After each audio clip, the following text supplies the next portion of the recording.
أعوذ بالله من الشيطان الرجيم بسم الله الرحمن الرحيم الحمد لله رب العالمين والصلاة والسلام على رسوله الكريم أما بعد فأعوذ بالله من الشيطان الرجيم بسم الله الرحمن الرحيم هو الذي أرسل رسوله بالهدى ودين الحق ليظهره على الدين كله ولو كره المشركون. Brothers and sisters, you all know we started the series towards understanding the Quran from Al-Huda, the guidance, the direction. Then we learned about our Lord, Allah subhanahu wa ta'ala, that the Quranic introduction of Almighty God was that He is the Lord of heavens and the earth and the Lord of all mankind. Then we found out that the secular education takes our iman and faith away from us in a very subtle way. And anyone who has gone through the curriculum of secular education system, he is certainly involved in the secular thinking, that he starts believing that realities are only those who can be felt by the five senses, are verified by the five senses, or they are proved by the scientific method.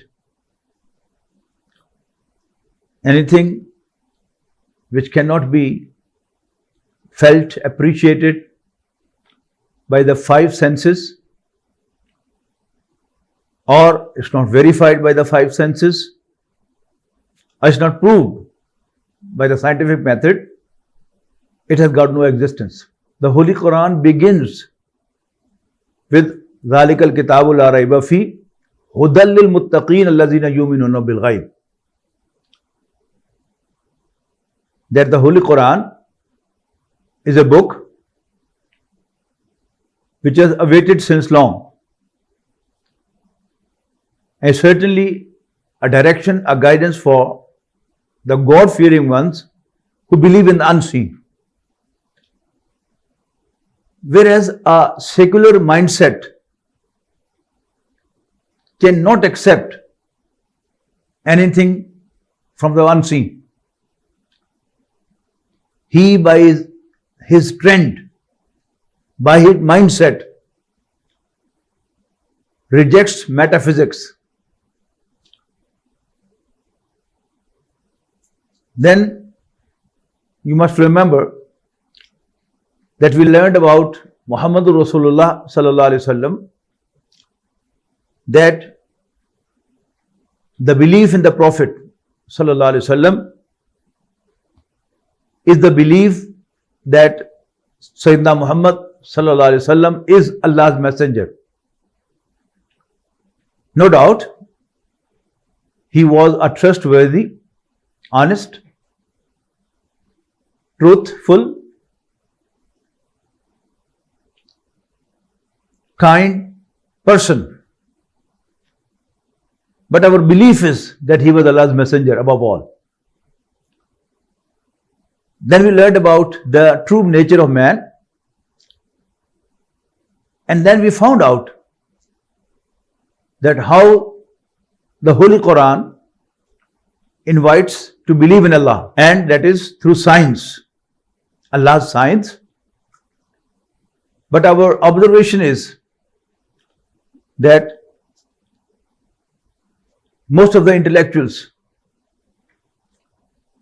they don't believe. They hardly appreciate the science. Then we try to sort out that the Quran says that there are signs for the sensible ones within the human beings and outside, all over the universe. Then we were able to detect from the Quran, find out from the Quran that there is a complete profile who pre-qualified to believe, who pre-qualified to appreciate the signs of Allah subhanahu wa ta'ala, and those who don't qualify, no matter how intelligent are they are unable to appreciate the signs, thereby they are not able to believe in Allah at the intellectual level. Then we microscopically observed that those who appreciate, those who believe, what's the condition of their heart? Their heart are neat and clean. The glass of their heart is clean and visibility through and through is 100%. Whereas those who don't obey, who do not pursue the righteousness, and they don't perform righteously despite they know that this is the right act. Their hearts are polluted, the glass is not clean, so their hearts cannot believe Allah subhanahu wa ta'ala. Then we studied from the Quran what's the program of character building in the Quran,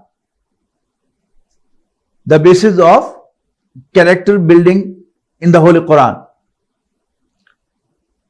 Then we learned about the social values to be promoted in an Islamic society from the Quran, and then the social evils to be eradicated from the Muslim society as prescribed by the Quran. Then we learned about the family life through Surah Al-Tahrim, and then we found out what is repentance, how Allah Almighty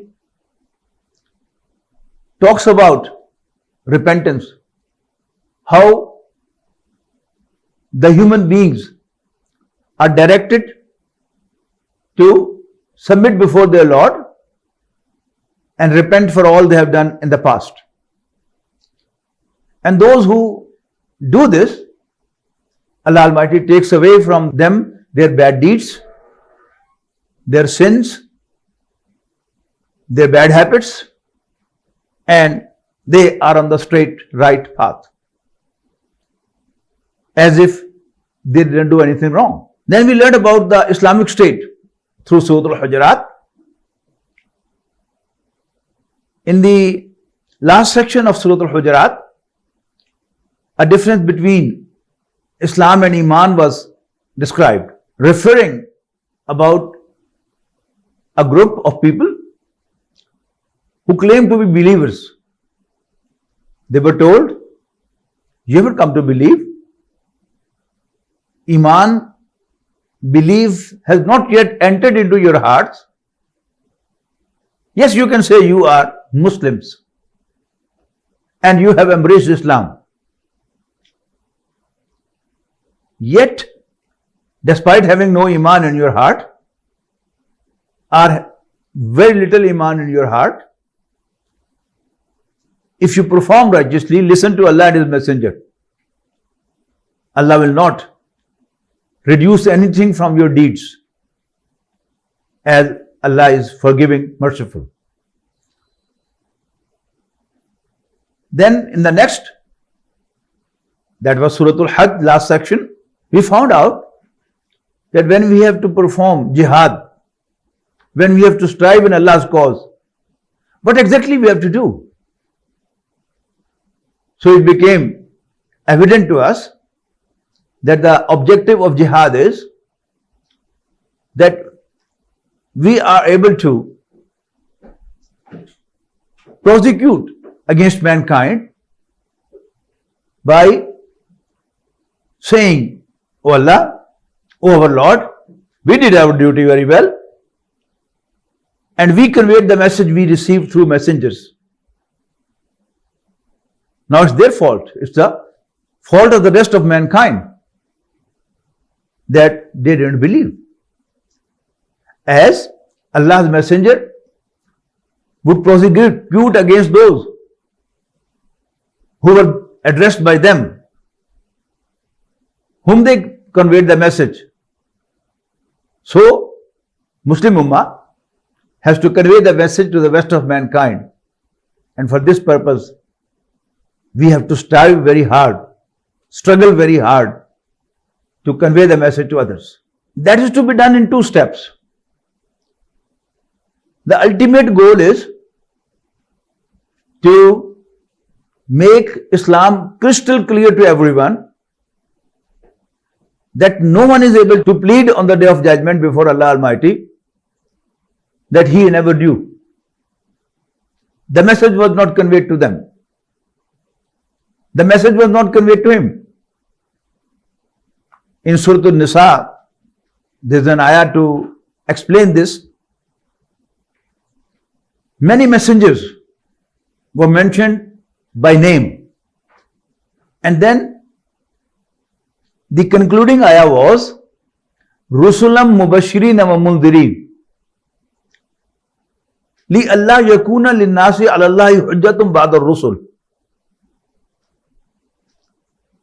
These are messengers who were sent as those who give the good tidings and those who warn, so that mankind has got nothing to plead on the Day of Judgment before their Lord that the message was not conveyed to us. This is to be done at two levels. First is dawah. That is to convince an individual verbally, by writing, or by your practice, that he should believe in Allah as his Lord,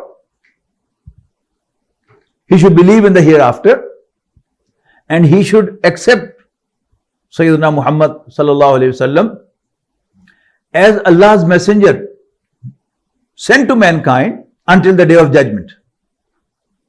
No other messenger is going to come until the Day of Judgment, and he is the last one. But generally, there are problems. For example,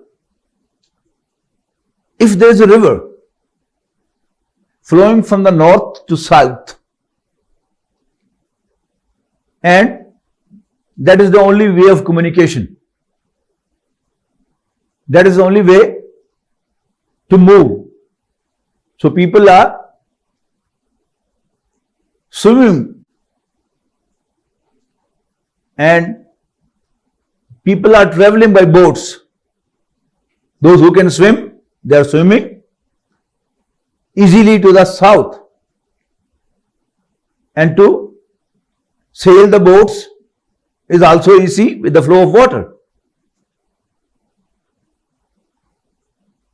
But someone comes, he says, "Oh people, what are you doing?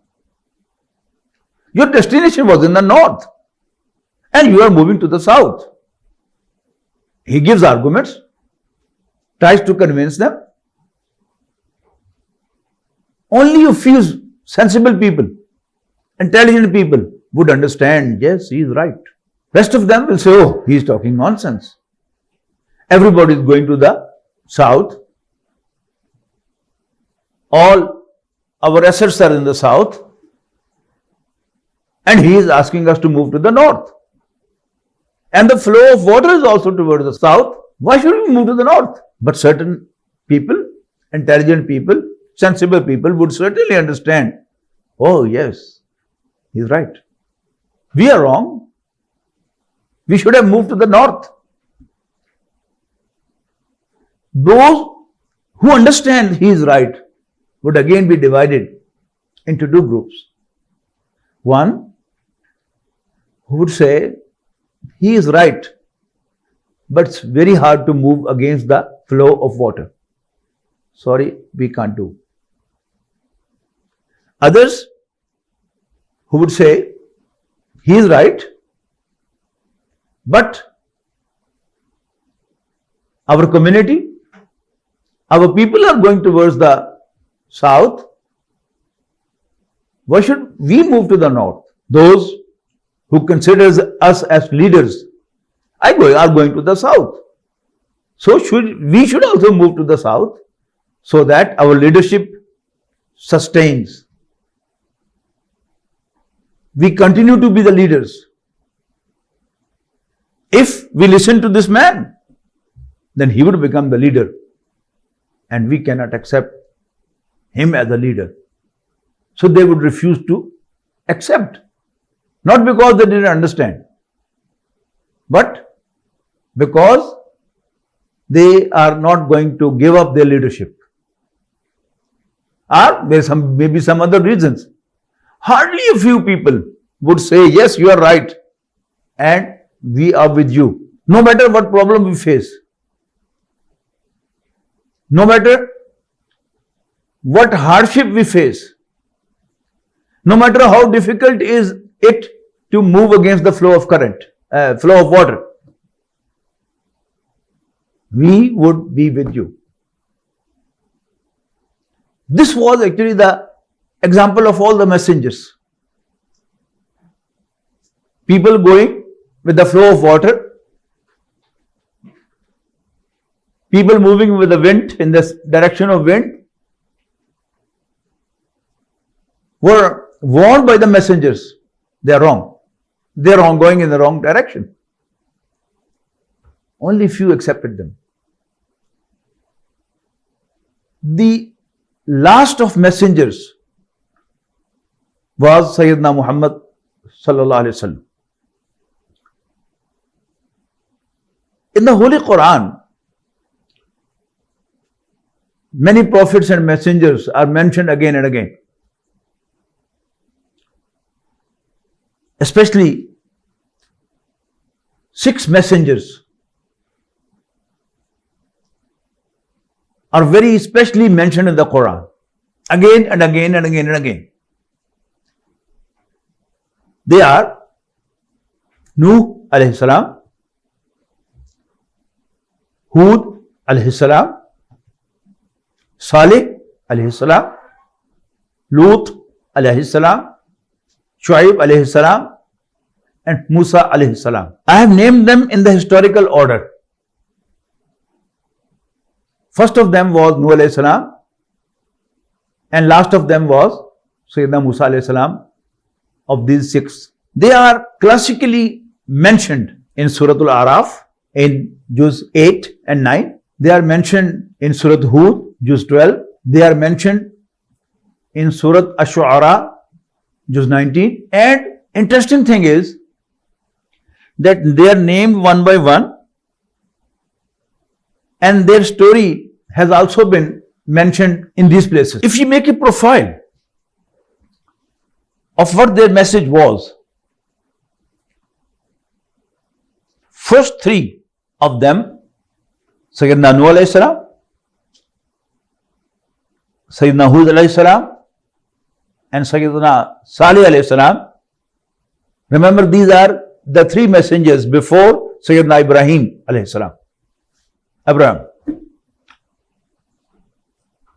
Their message was almost the same. And that was,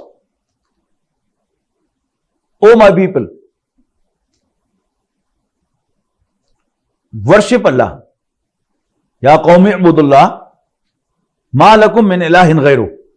I am giving a summary of their message. Ya qawmi ibudullah, ma lakum min ilahin ghayru. O my people, worship Allah. There's no one worthy of your worship except Him. Inni lakum rasulun ameen. Indeed, I am a trustworthy messenger sent to you. You can trust me. Fattaqullaha wa atiyun. Thus fear Allah and obey me. Ma asalukum alayhi min ajr. I don't ask you of any recompensation, as my recompensation is due on Lord of heaven and the earth, Rabbul Alameen, of all the worlds. The same was the message of all three, Nuh alayhi salam, Hud alayhi salam and Salih alayhi salam. Allah subhanahu wa ta'ala portrays Ibrahim alayhi salam as a role model for rest of mankind, even the messengers to come after him. Even to Rasulullah sallallahu alaihi wasallam, it was clearly told in the end of Surah An-Nahl, ittabi millata Ibrahim hanifa. O Muhammad sallallahu alaihi wasallam, follow the pattern set by Ibrahim.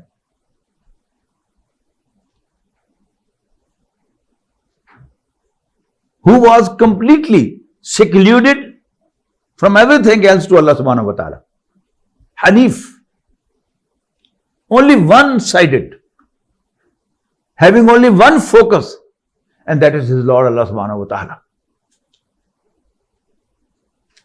Lut alayhi salam was either cousin or nephew of Sayyidina Ibrahim alayhi salam,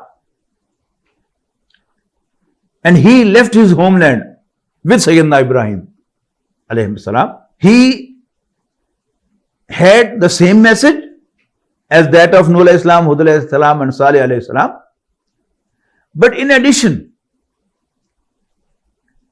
he addressed a social problem too. And that social problem was that his people were involved in homosexuality in males. So in addition to what the previous messenger said, Lut alayhi salam also told them, what is this nonsense in your practice? Allah created women for your satisfaction, but you go after men for your sexual satisfaction. Following him was Shu'aib alayhi salam. Shu'aib alayhi salam was sent to Madian. Madian was a town which was at the junction of two caravan routes, north-southern and east-western route. People from all four sides used to come at this place and purchase their merchandise coming from the other three corners, from other three directions. The people of Madian had made a market and they used to sell all the products coming from all four directions. Since it was a convenience for all the businessmen to come at one place and purchase all what they wanted to purchase. But the people of Madian, since they had monopolized the business, said they used to defraud, they used to cheat. Shu'aib alayhi salam, along with the basic message given by the previous messengers, he addressed this problem too and said to his people, what nonsense you do? You know, if someone is poor and he has nothing to feed to his children and he cheats, he can be ignored. But a businessman, a seller who is well to do, he has no financial problem, yet he cheats. So he is really guilty. So Shuaib alayhi salam asked them not to. But all these messengers gave their message to their people, but none of them was able to change the society. Hardly few people joined them. Hardly few people believed them. Hardly few people responded to them positively. It's gradually there's an evolution in the message of Allah to mankind. First of all, only the Aqidah, the dogma of the people was addressed. Believe in Allah, He is your Lord. Worship Him alone. I am a messenger sent to you by Him. Fear Allah and obey me. I don't ask of you any recompensation. My recompensation is due on Allah, Lord of the heavens and the earth. Then don't pervert the society by indulging in homosexuality, and don't exploit people by defrauding.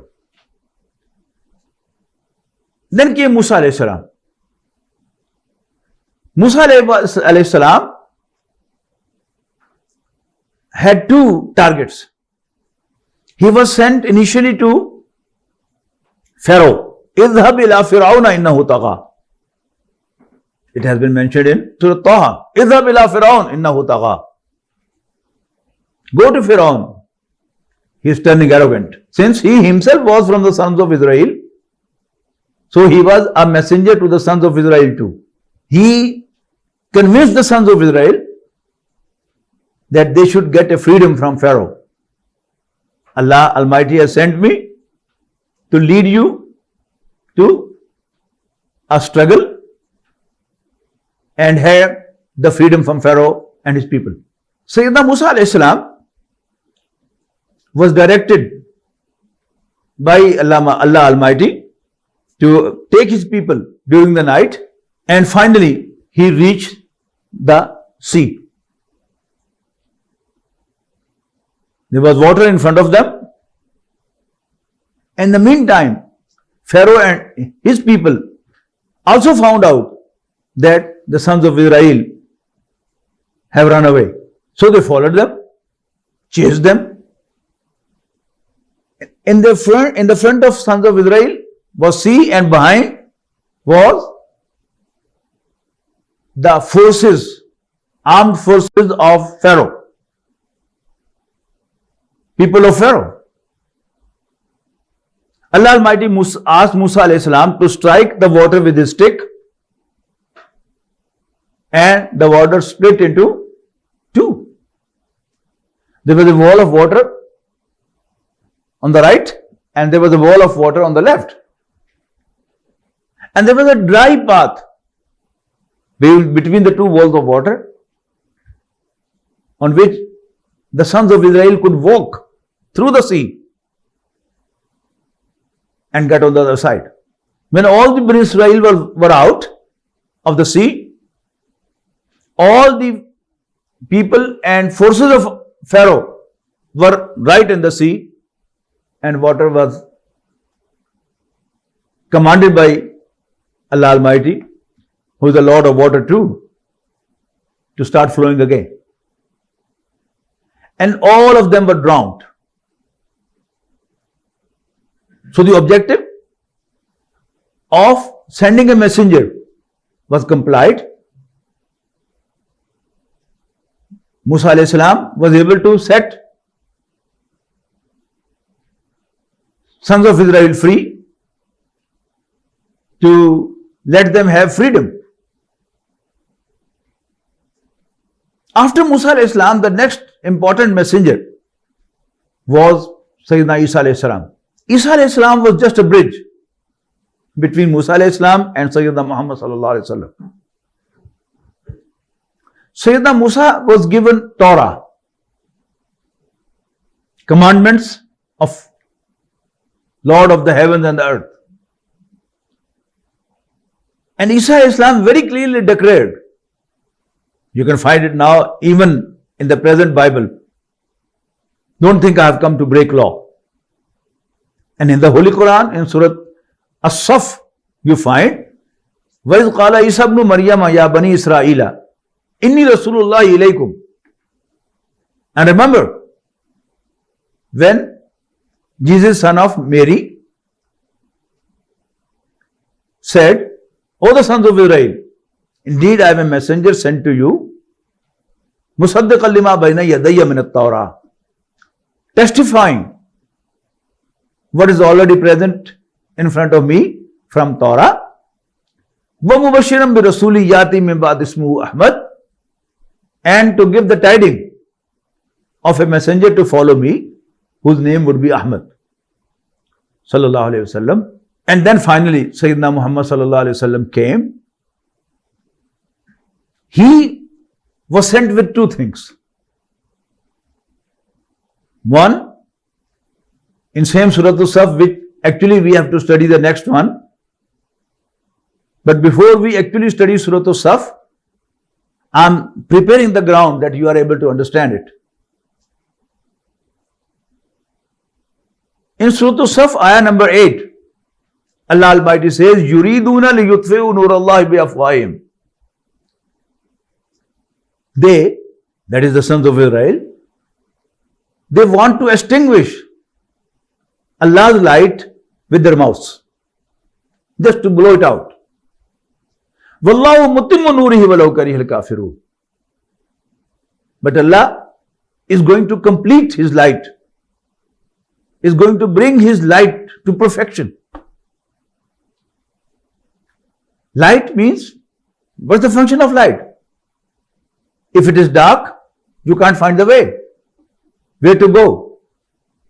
And when there is a light, you can find the way, where to go, which direction to follow, what precaution to take. So, they wanted to extinguish the light with their mouths by just blow it out.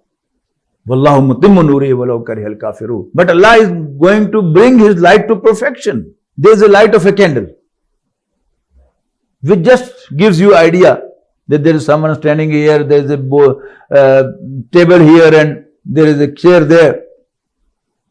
But when there is a bulb or energy saver of 20 watts, it's more clear.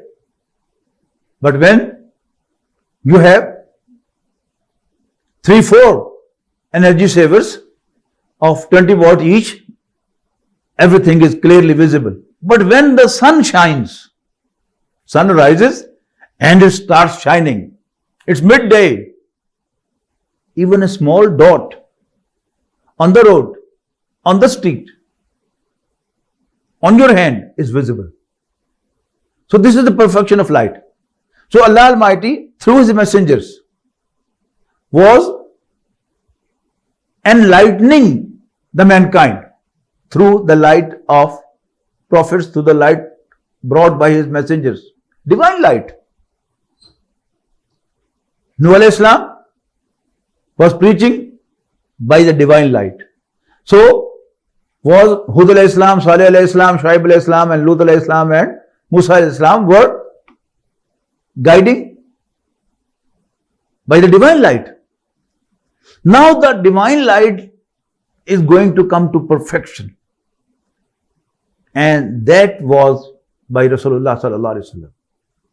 So the Rasulullah sallallahu alaihi wasallam was given two things. Huwallazi, yani he has decided to bring the light to perfection, and how is he going to do that? That Allah Almighty has sent His last messenger, Sayyidina Muhammad sallallahu alaihi wasallam, with Al-Huda, the guidance. You know, the guidance was brought by Nuh alayhi salam. It was a small light. Hud alayhi salam, Salih alayhi salam. Then from Shuaib alayhi salam, the light was increasing. If you have a dimmer with a bulb and you start increasing the intensity of light. The same is the case. Nuh alayhi salam, Hud alayhi salam, Salih alayhi salam, they came with a little light. Certainly that was a divine light too. But then intensity of that light increased and it eliminated the social evils too. When it was even more increased in the light sent with Shuaib alayhi salam, he enlightened the economic issues, the economic evils, the economic exploitation done by the business community by defrauding. So he addressed to, and through Musa alayhi salam, Allah Almighty managed, arranged to set a community which was made slaves by another community free. That was done by Musa alayhi salam. Now, Sayyidina Muhammad sallallahu alaihi wasallam has come.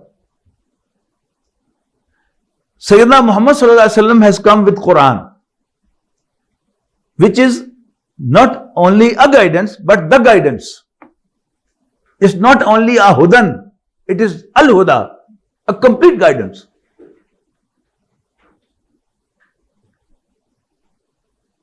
What does it mean? You know, that guidance was increasing.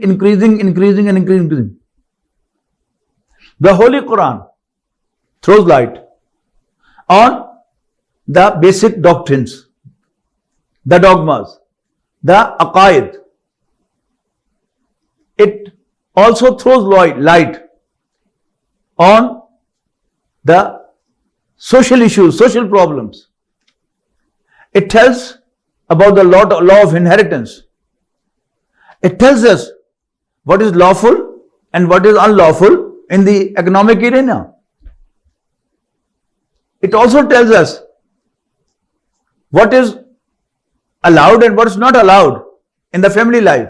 When there is a divorce in a family, what are the laws?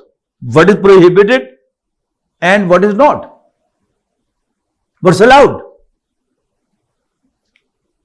Not only that, it also tells us, as we learned from Surah Al-Hujurat, that how can you manage a state? What are the issues in a state? How the issues should be resolved? What should be promoted and what should not be allowed in an Islamic state? So it was all in the Quran. Second thing is, وَالدِّينِ الْحَقِّ هُوَ الَّذِي أَرْسَلَ رَسُولَهُ بِالْهُدَى. It's Allah who sent His messenger with the guidance, complete guidance. وَالدِّينِ الْحَقِّ. And true religion, true deen, the deen of Allah. Why? لِيُظْهِرَهُ عَلَى الدِّينِ كُلِّهِ. So that He, sallallahu alayhi wasallam, makes that deen dominate over the whole way of life, over the whole deen. A few words about the deen of Allah, the religion sent by Allah. Actually, this is to do with the social life, sociology. Mankind started with a pair, with a couple, Sayyidina Adam alayhi salam and Sayyidatuna Hawwa salamun alayha, our father and mother. They produced children. They were intermarriages. And then this one family was divided to many families. Then the families turned to tribes, and the tribes to nations. nations to races. By the time Rasulullah sallallahu alaihi wasallam was sent, there were two empires on one side and the other side of Arabian Peninsula. There was Persian Empire on the east of Arabian Peninsula, and there was Roman Empire on the west of Arabian Peninsula. Makkah al-Mukarramah was the town, was the city of one tribe. Only a Qurayshi, a man from the tribe of Quraysh, could live at Makkah. Or yes, with him, his slave could also live. And anyone who is the ally of a Quraysh, of a Qurayshi, from that tribe, man from that tribe could live at Makkah. But when Allah's Messenger moved to Medina, Medina was not a town of one tribe. There were two tribes who were the sons of soil at Medina. They were Aus and Khazraj. In addition to Aus and Khazraj, there were a few tribes of Jews also living at Medina and around. All these tribes of Jews had moved to Medina as they had read in their books, Torah and Gospel, that the time has come when the last of Allah's Messenger would appear in the land of palm trees. And the land of palm trees is Medina. Even today, no matter you live in Europe, you live in Africa, you live in North America, you take dates of Medina, you can buy from the market, you are gifted dates of Medina. Every pilgrim who goes for Hajj or Umrah, he purchases dates from Medina, but they don't finish. So that was the land of palm trees. It was written in Torah and Gospel that the last messenger will appear in the area, land of the palm dates, palm trees. But they assumed, the Jews assumed, that as for the last 2500 years, all the messengers, all the prophets have come from them, from within them. Perhaps the last one should also come from them. But Allah's decision was that the last messenger is going to be from the sons of Ismail alayhi salam, not Ishaq alayhi salam. The sons of Israel are progeny of Yaqub alayhi salam. He was named Israel, which in Hebrew means Abdullah. And Yaqub alayhi salam was the son of Ishaq alayhi salam, who was the son of Ibrahim alayhi salam, the younger son of Ibrahim alayhi salam. The older son, Ismail alayhi salam, Sayyidina Muhammad sallallahu alayhi salam was from the progeny of Ismail alayhi salam. That was Allah's decision. Three of them lived in Medina, right in Medina. Two of them were allies of the sons of Khazraj, the tribe Khazraj, and one of them was an ally of the tribe Aus. And Aus and Khazraj used to have infighting. They used to fight each other. And the Jews also had the practice of fighting with each other. The Jews used to fight with the sons of soil and in between. When Prophet ﷺ came to Medina, he had meeting with the leaders of different tribes, different communities, and he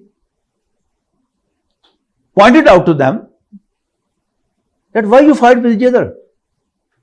You live here.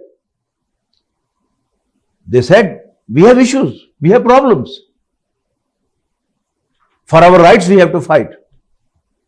The Prophet ﷺ asked them that, why don't you seek political solution of your problems? Why don't you sit on table and discuss the issue and try to find the solution? Oh, they said, yes, that's very good. But if a community doesn't comply, doesn't listen, what to do then? The Prophet ﷺ said, then you should appoint someone from you whose decision is a binding on all of you. So they said, okay, it is you then. If you are not able to sort out our issues, then we would comply with your decision. So Medina turned to be a city-state. A treaty of Medina was signed, according to which every tribe was internally autonomous. The intertribal issues would be sorted out by negotiation, by discussion, and if the discussion cannot solve the issue, then the decision of Rasulullah ﷺ would be acceptable to all of them. Whenever there is an attack on any of the community, any of the tribes, all will fight together against the foreign aggression. So Medina turned to be a city-state. For the last 1400 years, there is a lot of scientific development. There are inventions and inventions and inventions. But politically, mankind has not moved an inch further from this. The highest community in the political science, even today, is a state. United States of America. More than 50 states, internally autonomous, but then they have a confederation. United States of America. So what more mankind has achieved? Nothing. So another important thing is, regarding Al-Huda, I should add, that the most fertile era of human thinking is 1200 years. 600 before Christ and 600 after Christ. All the big philosophers you'll find in this era. Confucius was in this era. Aristotle was in this era. Plato was in this era. So man thought what he could think. The philosophies were formed as much as they could. A very famous scholar of Iqbal's poetry. Iqbal, you know, the national poet of Pakistan. Great philosopher. A great leader of the Muslim Ummah, I should say. He was a very well-read man. And I have heard him saying, personally, that after 600 AD, no new philosophy has been introduced to mankind. All the new philosophies with big names, communism, existentialism, logical positivism, big names. He used to say, I can prove that this philosophy exists in those 1200 years with this name. So man thought what he could think. Man intellectually could produce what he could. Now that was the right time when the human community had also reached the highest level of state, and human thinking also had achieved the peak level. That was the right time when Allah sent His last messenger for the guidance and direction of mankind, and that was Sayyidina Muhammad bin Abdullah sallallahu alaihi wasallam. So, huwa allazi arsala rasulahu bil huda wa deenil haqq. It's Allah who sent His messenger with the true guidance, with the complete guidance, and a true religion, religion of Allah, so that He makes this religion dominate over the whole way of life, the whole religion. Now, we come back to the last ayah of Surah Hajj, that the objective of sending Sayyidina Muhammad sallallahu alaihi wasallam was liyakuna rasulu shahidan alaykum, so that the messenger becomes the witness against you, to prosecute against you on the day of judgment, and you become the prosecutors from Allah to prosecute against the rest of mankind. First step is the dawah. And the example I shared with you, that there is a river flowing from north to south. But a man says your direction is, your destination is, your goal is on the north. Now, if you fit Rasulullah sallallahu alaihi wasallam into this example, what tremendous job he did. He first of all informed mankind that you are going in a wrong direction. Only few who accepted him and joined him, he said, don't go alone. Take the whole mankind with you.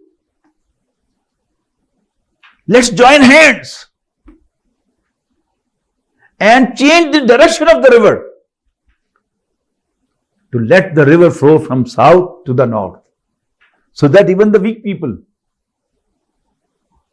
even those who lack courage, even those who are not that smart, not that intelligent, that yes, they could understand that you are right, to facilitate them and to let them all too reach their destination, achieve their goal. And that was the whole struggle done by Sayyidina Muhammad sallallahu alaihi wasallam. So, this ayah has been quoted without a small difference of a dot 3 times in the Quran. First of all, this ayah appeared in Surah At-Tawbah or Surah Al-Bara.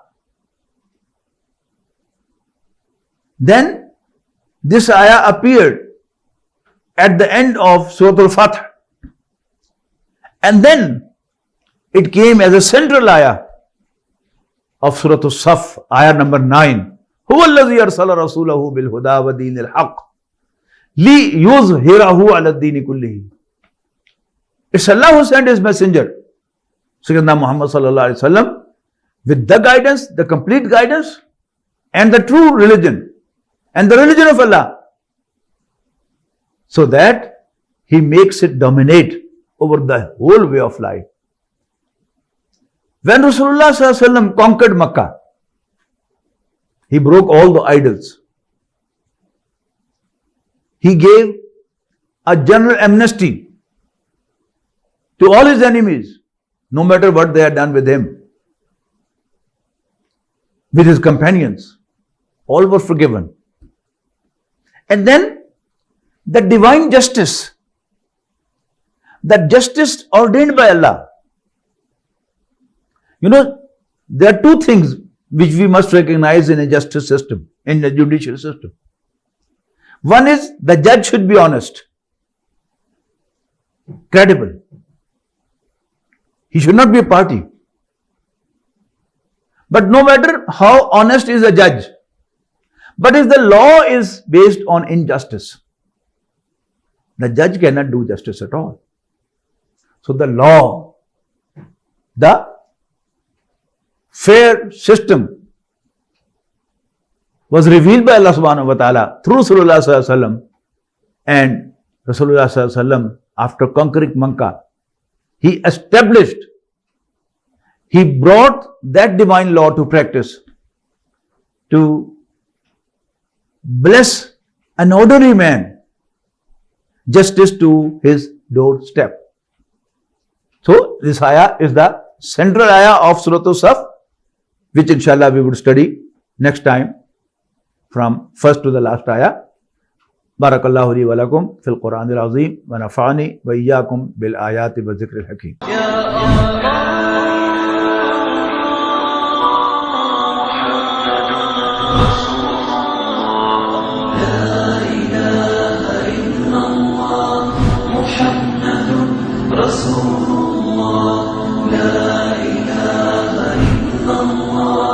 Muhammad